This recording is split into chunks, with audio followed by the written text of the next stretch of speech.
started. So I'm Jo Smith. I'm the program director of the EDD, and I've been here at University of Auckland since just before the pandemic, January 2020. So it's been an interesting transition to a new country, but I've really enjoyed serving in this role, and it's the same role that I had back in the US. I was at University of Oregon prior to coming here. And the dean there used to talk about the EDD as the real program of change agents, the people who have a passion and actually get stuff done. And so that's how I see this degree and why I'm really passionate about the EDD. So that's me, Maria. Mauri ora kia koutou talo whalawa. I'm Maria Cooper. Welcome to this webinar. I am here as part of the teaching team on the ED cohort and supporting Jo and other lecturers. And I really believe in the ED program as offering something that perhaps the PhD doesn't, and that's a more collaborative cohort approach. I think it offers more balance for people who are wanting to continue to work full time and take up part-time study. And so I look forward to, what questions you might have for us, what I can answer, what Jo will answer. And so enjoy. Thank you. Great. Thanks, Brian. Really glad to have you here. I see that we're at 14 now, so definitely time to jump in to our slides. This cohort will start in March 2024, and so we're calling it 2024 information webinars, even though, of course, we're still not yet through with 2023. It's got a dual theme. So cultivating social transformation is our overall umbrella theme, and that's what the Faculty of Education and Social Work does. That's what we pride ourselves on, is cultivating change, cultivating social equity, and serving those who aren't being served as they should be. And so that's our overall theme. We do have a mini cohort for 2024 that is in collaboration with Faculty of Arts Public Policy. And so the Faculty of Education and Social Work, we're actually moving to the city campus next year. And so we thought it would be a good opportunity to partner with one of the groups that is already there. So Faculty of Arts Public Policy is excited to have a role. And so we'll have a teaching team that includes mostly Faculty of Education and Social Work folk, but then also some Faculty of Arts Public Policy people. So I've jumped ahead a little bit. I apologize for that. We of course are going to start with the karakia. So let me back up, and if you want to read along with me, this is one that I chose for today. So tutawa mai runa, tutawa mai raro, tutawa mai roto, tutawa mai waho, kia toai te maritu te mariora, ki te katoa hoai huie taikie. So I really like the message here that as Maria said, the EDD is different from the PhD, and this call to come forth from above, below, within, and from the environment resonated with me in terms of what the ED does. It serves people who have a passion about the work that they do, whether it's in a school, in an early childhood center, whether it's at the tertiary level. And it has a belief, the EDD has a belief that we are strengthened in unity, that having that cohort model is a strength of the program. And so that's what does differentiate it from the PhD. So let's talk a little bit more about the ED. So EDD at a glance, it's a professional doctorate. The focus is people who have careers, who are professionals, as I said, in ECEs, in schools, at the tertiary level. And the aspect of wanting to gain new knowledge, new skills, so that we can really prepare the next generation of practitioner experts and leaders. And so it's about translating theory into practice. It's about transforming organizations that aren't serving all to help develop new knowledge and advance educational practice. The program starts out 2 years part-time. That's the coursework component, and I'll tell you a little bit more about that in a minute. After that initial coursework component, we then turn to the thesis work.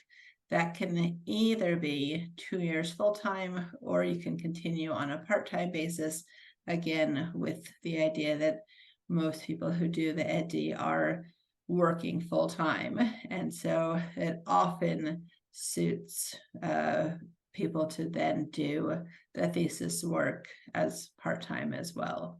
As we've said, and we'll continue to say, it is cohort-based. We are aiming for a cohort of at least 10, and the idea is that you will spend the first 2 years really refining your area of interest to then engage in a problem of practice thesis. So there will be theory behind it, but it won't be a purely theoretical thesis.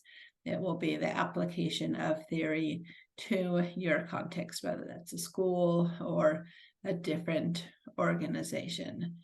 And one of the strengths of the EDD is pulling faculty-wide lecturers and supervisors to support the cohort. And so we have people who are excited to be part of the team from across the Faculty of Education and Social Work. And then, as I mentioned, 2024 will also have colleagues in the Faculty of Arts Public Policy. Excuse me, Jo. Yep. There is a question, thank you, Eddie, about are we supposed to see the slides? I'm not sure if there's slides. Can you see them, Maria? I can see them, but probably because I'm a panelist. I'm wondering if comms is there, they might change the spotlight. Oh, gosh, we definitely want you to see the slides. Oh, no, some people can see them. Thank you to those who said. Okay, some people can, maybe most people can see them and there's one who can't. Eddie, I'm not sure what's going on there, but the others can see them. It could be if you're on your phone, or if you're on or if you've clicked a button that says you just want to see the speakers. You do have options for how you see the slides, and usually you get a little thumbnail of the speakers. Oh, okay. Eddie sees them now. Okay, good. Good. So yes, you're not supposed to need to take notes from what I've said. You're supposed to see it all written down in front of you. And we are recording, and we will distribute the recording after the session, and so you aren't expected to take notes, just to listen along and ask questions as we go. Were there other questions in the Q&A, Maria, or just no, just that no? comment. Okay, yeah. Perfect, thank you.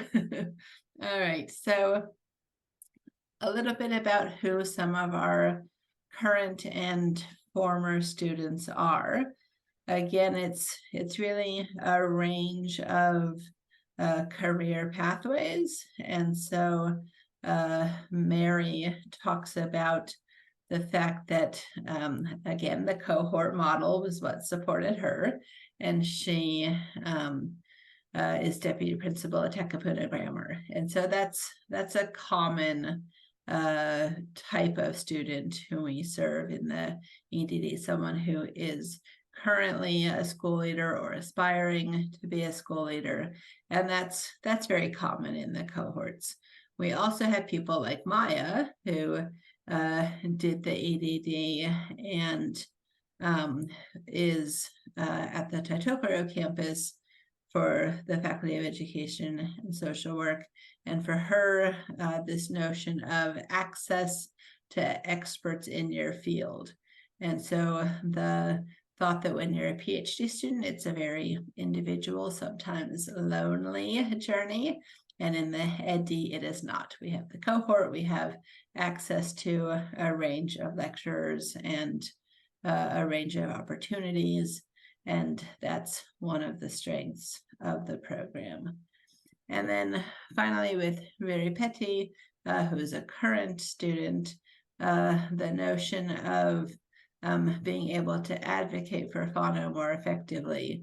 And so again, this notion of it being a degree of putting theory into practice is really an important aspect of the EDD, that people who engage in this program tend to have some persistent itch. They have something that they want to attack, want to address, want to make better for their students, for the communities that they serve. And so this is a degree that gives them the tools, the knowledge and skills, the backing from theory to be able to put that into action.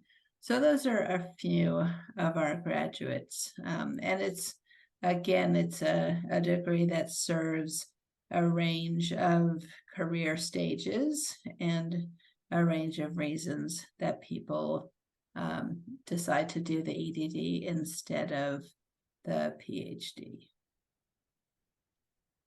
So next, just to talk a little bit more about these two distinct parts of the program. So part A, which will start March of 2024 and goes for 2 years part-time, you'll take one 30-point course each semester for those 2 years. And really the focus is on getting ready to do your thesis. So we don't expect that you're coming into the EDD ready to be an independent researcher. And so we have these 2 years of coursework where you're working with the cohort leads as well as research supervisors in a part-time basis to prepare to undertake your thesis work. And then from March 2026 onwards, that's where you're undertaking your research project. You're working closely with your supervisors. You can, as I said, choose to switch to full-time, or you can remain part-time. And during that time, there'll still be continuation seminars with the cohort where everyone will get together and maybe talk about the ethics application, maybe talk about data collection strategies, maybe talk about data analysis strategies, those things that are really abstract until you need to do them. And then because everyone will be doing those same activities, it can be useful to have some group sessions where you're able to support each other as you did in the coursework portion, but rather than more courses, because you're focused on your thesis research, it's just occasional continuation seminars. So more about this top component, because this is often what people are curious about.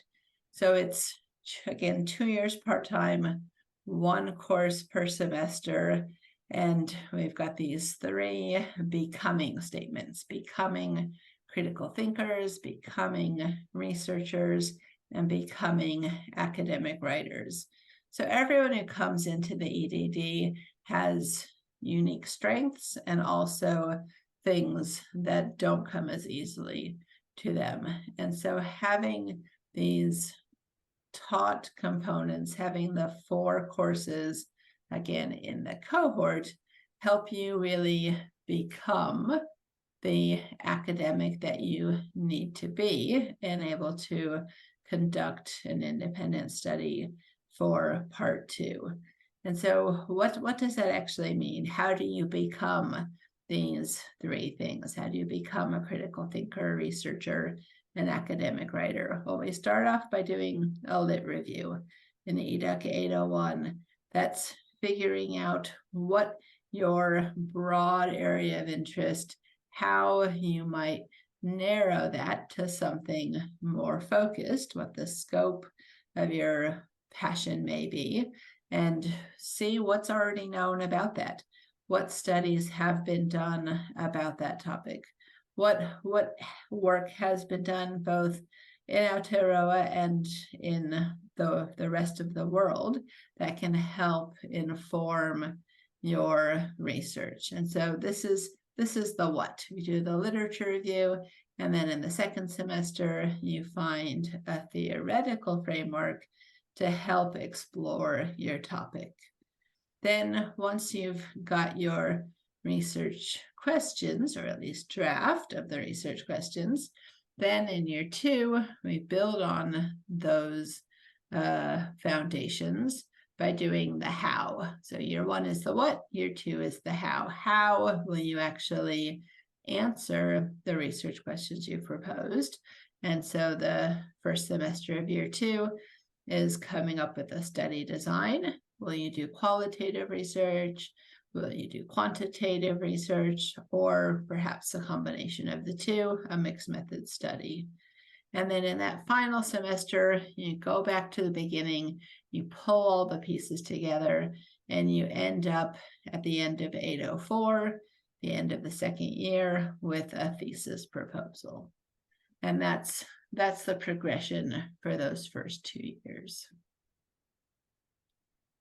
Part B, so March 2026 onwards, which I know feels like a long time into the future, but it goes quickly.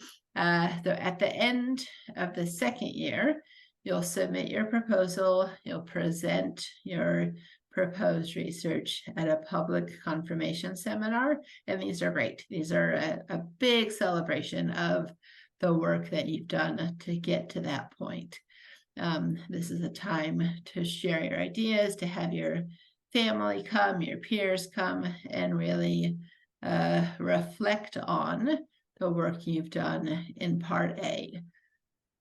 Then you start part B, and this is the original research portion.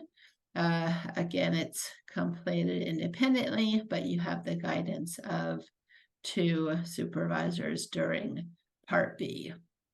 So again, it can be full-time or part-time, and we'll have some continuation seminars to extend that cohort structure so that you're not suddenly told to go out on your own. You've still got your peer support around you. And so this is 240 points, which is the equivalent of 2 full-time years. And then you end that portion with oral examination of your thesis. So you'll have external examiners, and then everyone will come together.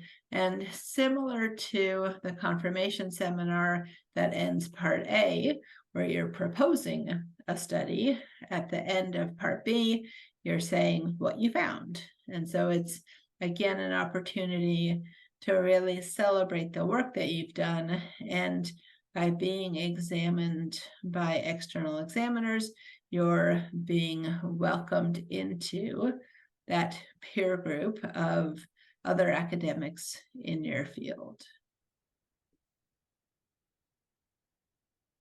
So one of the things I've been working on over, gosh, probably the last year or so is an updated or refreshed graduate profile for the EdD, and we're getting close to having it submitted to the Board of Graduate Studies. And I've been working in a group with the other named doctorates at the university to make sure that we have some coherence across the named doctorates. And so we've got a number of university-wide themes and then program-specific attributes. And so I think these are good to know, good as you're thinking about applying for the EdD to see how you fit into this.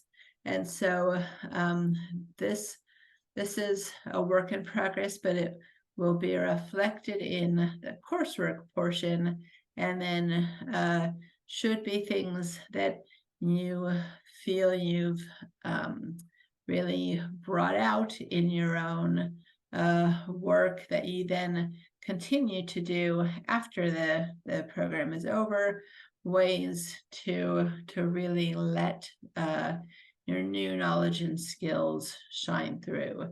And so I won't read it all out. It's a lot of text, but I just wanted to show you all that where we're heading with the EDD, with this refreshed graduate profile, is, I think, a really exciting place. And so we've got connecting to place for thriving and equitable communities in that first box there. We've got connecting to place for sustainable and enduring partnerships.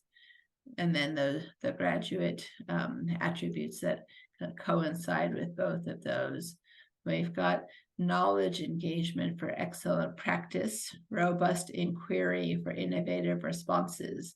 And these should be things that excite you. This is what you're signing on to if you go this route. And it should be things that you think, yes, this is what I want my next learning to be about. It's not just coursework for the sake of coursework. It's learning how to do robust inquiry, for example. And then a couple more, we've got ways to communicate and engage in the service of relationships and flourishing relationships through principled action. And so working on these with the other program directors for the other named doctorates, I think it's really helped focus our programs to really think through in a critical and systematic way, what do we want our graduates to be equipped to do? We want them to be able to engage in rigorous research and to communicate, to produce written materials, to collaborate with partners, to really have a commitment to a resilient research process, because these are skills that you'll take with you into your professional lives beyond the 6-year part-time program.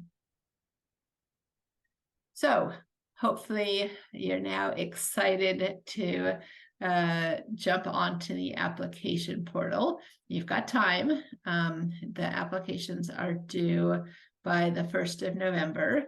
And I encourage you, if you're excited to do this, to get started now. The easiest thing is to jump on and find out which pieces you have at the ready and which pieces you need to spend some time collating. And so you'll need references, you'll need transcripts, you'll need a statement of research intent. All of these none of them are too taxing unless you can't find them. And then the thing to do is to start now so that you're not up against a pressure deadline. So you've got until 1st of November. And then the other thing that people often want to know is around doctoral scholarships. And so because this degree starts out with coursework, during Part A, a scholarship pays tuition and the student services fee, but not a stipend, because the idea is you're working full time. And so getting your tuition and student services fees paid for, that feels appropriate for this degree. In Part B, if you elect to go full time, you're then given a stipend And that's up to the individual, again, whether you want to continue part-time in the research portion of the degree. So let's see. So what do you actually need for eligibility? So the first thing is a GPA of 6.0. If you did your master's or honors degree at Auckland Uni, that's straightforward. Otherwise, there is a grade point equivalency that the admissions team works out. And so I don't actually know their formula, but they've got a way, depending on your last institution, they'll figure out your grade point equivalency. And there are a number of qualifying programs. The important thing is that it must include a minimum 30-point research project. It can be called a dissertation, it can be called a thesis. The reason for that is, even though we start with coursework, the admissions team in the School of Graduate Studies wants to see that you have the potential to conduct independent research.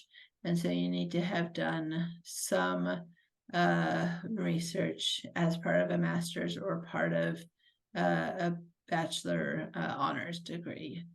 We also want to see that you have at least 2 years professional experience. And so that might be in a school, it might be as a PTF at the tertiary level, but something that shows you've got that professional background. And then, because it's part-time, this last bullet here, you need to be based in New Zealand to undertake the program. So international student visas usually require full-time study, and this is not that. So make sure, if you are an international student, that you know your visa requirements, and most likely a PhD would be the pathway for you. So the application for admission is at that website there, auckland.ac.nz/apply. Just a tip to make sure that you apply for the Doctor of Education, not the Doctor of Philosophy. And for the ED, you don't need to nominate supervisors. So I will be the automatic supervisor for the first portion until appropriate supervision is found. And as I said, if you get in early, then the university's applications and admissions team will let you know if there are additional documents that are required. And so getting them to review your materials first before the November 1st deadline just means if there is anything that's missing, they can help you figure out how to meet that requirement. So I think that is just about it. We've got plenty of time for questions. And then the final slide is just a thank you. So I can stop sharing and post any questions you have. I know I just threw a lot at you all. And so let me know if you have any questions.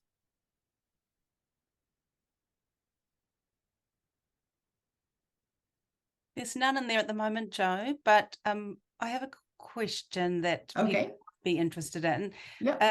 If you get through and you apply for the full-time option of Part B, how easy is it to switch back to, what did I ask? The other so if you started part-time and you felt that you could kind of leave your work and do it full-time, or you started full-time and then wanted to go back to part-time, how easy is it to switch to either mode? Yeah, I think you just have to complete the paperwork that's involved. And so it's the default is that it's a part-time degree, but if you elect to do full-time in the second part and then you realize that's actually too much, going back to part-time is just a matter of letting people know who can then switch your status. So it's not something that's irreversible. So it's not a big process. I think my way of thinking about the decision, it is very personal, whether you're looking to do this alongside your professional and personal responsibilities, or whether you want to get that research done. And so some people will say, you know what, I've got a 2-year window to do this research. I'm just gonna, that's what I'm gonna do every waking hour for those 2 years, and I'm not gonna do anything else. I'm not gonna lead my kids' sports team or take up a new hobby or any of that. Other people find it to be a really nice balance with your other responsibilities, and having that part-time aspect, doing the research slowly and alongside your professional responsibilities really suits other people. So it's very much up to the individual and is changeable. Good question. Good Thank you, question. Jo. So there are questions there now. One of the questions is the Master of Educational Leadership, I think they're asking about, doesn't include a research component. Do you need to do a bridging course? And if so, what might that look like? I've just added that last. Yeah, sure. Yep. And if your master's was a taught master's, was coursework only without at least a 30-point research component, then yes, you do have to do a bridging course. And I've got 2 potential EDD applicants doing that right now with me. Tanya Samu and I are meeting with 2 people who had exactly that case, a taught master's. And so they are both doing policy analyses, because the 30-point project really doesn't give you time to do ethics, and you need to do ethics to collect any new data from human subjects. And so instead of that, both of these potential EDD students they have their topic of interest, and so they are analyzing the current policies that are in place around their topic of interest. So that's something that they can include in their thesis proposals. And so it's not just an academic exercise, it will become a section of giving context for their research proposal, and in their eventual thesis that might be a whole chapter looking at the policy context. And so it's a way to again show School of Graduate Studies and admissions that you have the potential to do independent research, and it's a manageable semester-sized project to work on to show that.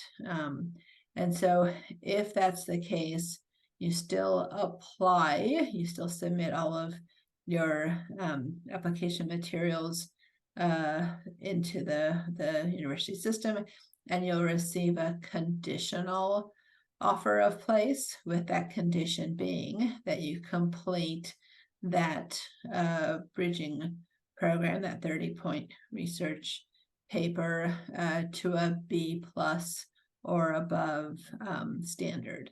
And that B+ is what's the 6.0 GPE.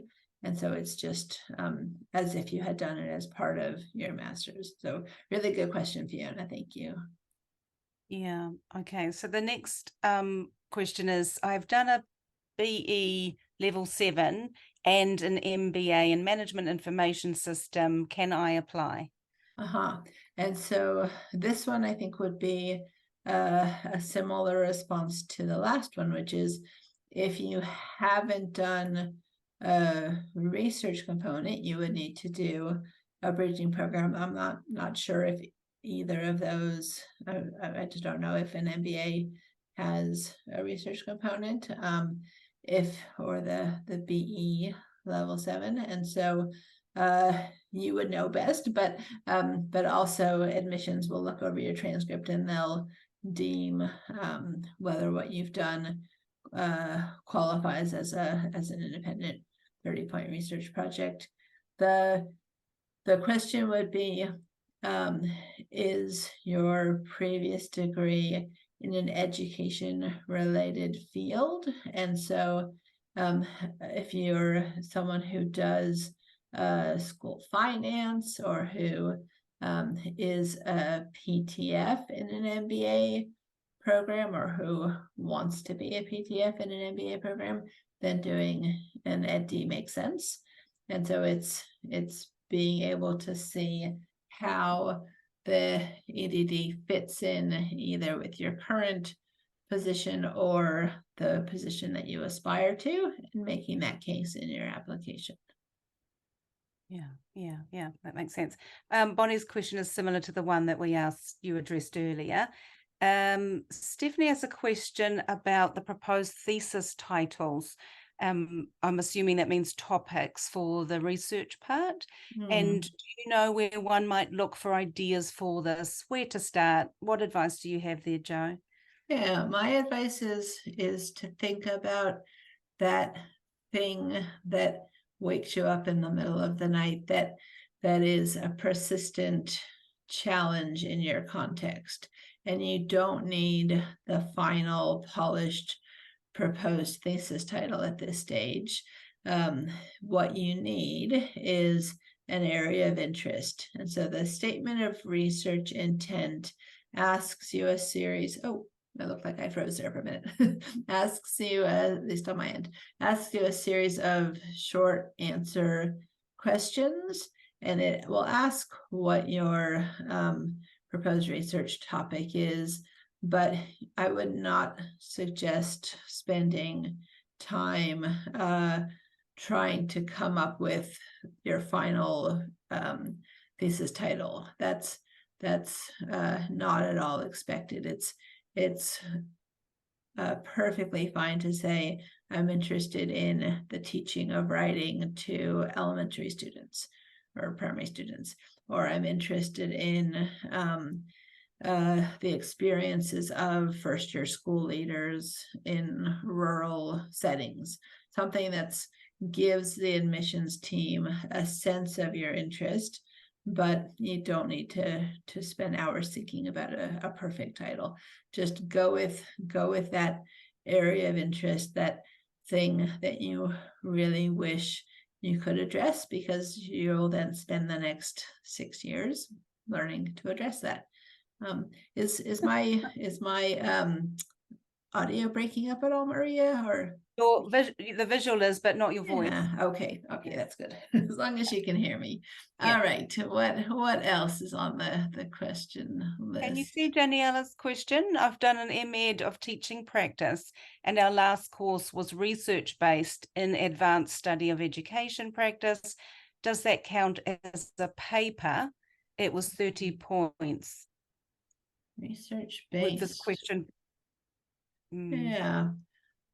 I guess I would say it's up to admissions to review your transcript. And often what they do when they're not sure is ask you to submit your final assessment for that course. And so if it's a 30-point course where what you were doing was a research paper, if you were doing some sort of empirical research, whether it was data that you collected or whether it was using extant data, the paper that you wrote for that course, for that 30-point course, would be what they would want to see. And sometimes they have myself or another member of the academic staff review that final piece of assessment to see, is it the equivalent of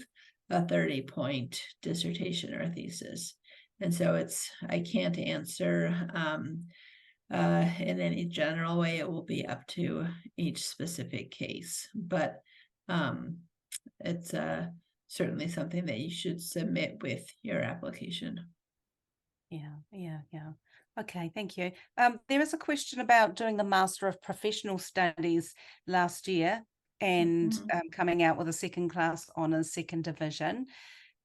In your opinion, is that high enough to be eligible to apply for this program?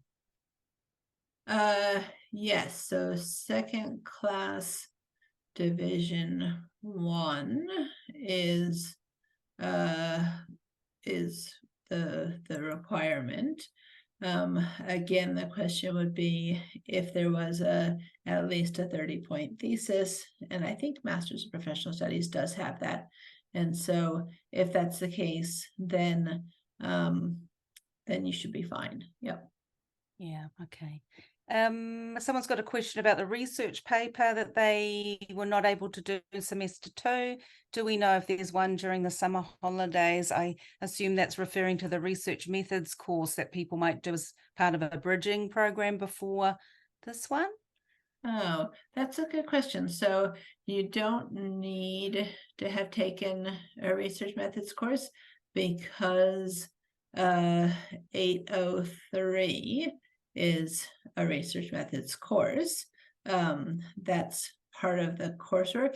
If what you mean is the research project, the bridging, then what I'll say to you is you need to find someone to supervise a bridging program. And so you maybe will need to chat separately after this to see exactly what your question was about, or you can post again in the Q&A here, because you don't need to have done a research methods course, but you do need to find supervisors for a research paper if that's what you're looking for. Yeah, sorry, Stephanie, if I've just assumed what you were asking there, but post again if you want some more clarification. Esther is asking, it's just about that itch again, the topic. If you don't yet have a clear idea of what you want to research, is it better to wait until you have that persistent itch to start the EdD? Interesting question. So I guess I would say there's something. Maybe it's not a persistent itch, maybe it's a new itch, but there's something that prompted you to RSVP to this event and to show up tonight. And so whatever that something is, that could well be what becomes the persistent itch. And so I would say if you have a general idea of, I really want to better address the increasing number of international students at my school, or whatever it is that is that thing that you want to do better at professionally, then how persistent it is maybe up to you for whether you think that this is the right time. It's going to be a personal decision. It's again, it's up to each person to figure out professionally, personally, when is the right time to jump onto a degree like this. After I did my dip ed, I taught in a secondary school for a couple of years, and it was very evident to me pretty quickly that I wanted to learn more. I wanted to go back and get my doctorate, because I felt like there were problems much bigger than I was prepared to deal with in my classroom on my own. And so I actually went and did my degree in education policy and administration, because some of those big picture things that were my persistent itch were it was clear to me that it wasn't just something that I could address in my classroom. I needed the background in policy theory to be able to have the language to use to convince people that things needed to change in a policy sphere, not just in a curriculum and instruction sphere. And so for me, I taught for about 2 years, and then I was ready. I needed to go back and learn more to be able to feel like I was equipped to address some of the things I wanted to address. Other people are in professional settings for 10, 20 years before they see something that they want to tackle through further study. So it's really an individual decision based on your own circumstances, your own context, and what you see as the next step. So a little bit of a waffly answer, but Esther, it's up to you to decide how persistent that itch is, and or how pressing it is. It could be new, it could be since the pandemic there are new things on your mind, new factors affecting your ability to serve your students well. And so maybe it's not persistent, but it's pressing. That's another way to think about it. And I think we've got the last question here. There's 3 people, Daniela, Stephanie, and Fiona. Stephanie's just clarifying what she asked earlier, but it's about the bridging course, bridging program, bridging paper. They want to know is there something that they can do in summer school before they get to the EdD start date of March? And if so, who's the best person to ask for information? Yep. So my answer is there's probably someone to supervise you over the summer.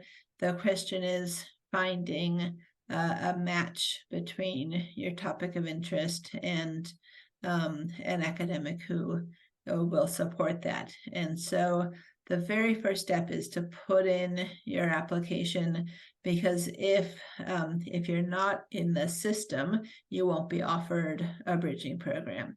If you submit your application and it's clear that you meet all of the other requirements, except you don't have a 30-point research project, at that point, the application will come to me. I'll say, yes, I recommend this person for bridging. And then I'll put out feelers to Maria, to Tanya, to others who potentially could supervise a bridging program. And doing it over summer is definitely a good way while you're not working as intently. If you have summer holiday, that can be a really good time to do the bridging program. Absolutely. So put in your application, and then we will find the right match for you from there. Great. That's all the questions we've got there. All right. Yeah. Well, thank you again, everyone, for coming. I'm available for questions through email. The email address on the last slide there is also one that goes to someone who knows lots of answers to lots of questions. And so the just education@auckland.ac.nz will find its way to the right person. And so that's a great address to use. Again, we will send out the recording afterwards, and look forward to seeing your applications, or hearing what else you're considering, other questions you might have.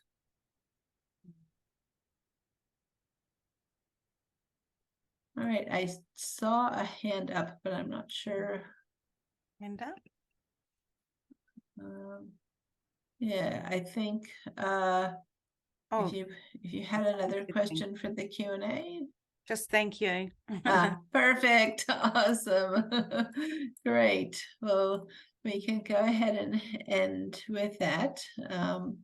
Thank you all for spending a portion of your afternoon/evening with us, and look forward to seeing your name pop up in the applications. Good luck, everybody.